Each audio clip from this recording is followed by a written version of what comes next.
পর সে ধান সিদ্ধ করতে বসে।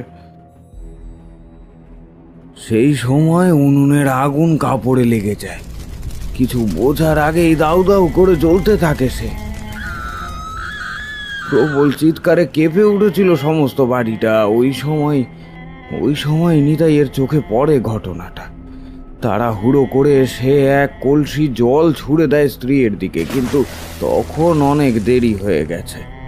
আগুন ছড়িয়ে পড়েছে গোটা শরীরে। শেষমেশ যখন আগুন নিভল, তখন তার স্ত্রী মাটিতে পড়ে আছে, একটা ঝলসানো নিথর দেহ। আর শুনেছি মৃত্যুর আগ মুহূর্তে সে চিৎকার করে বলেছিল,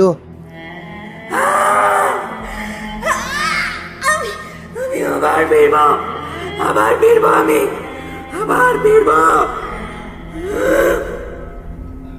কথাটা শুনেই সকলে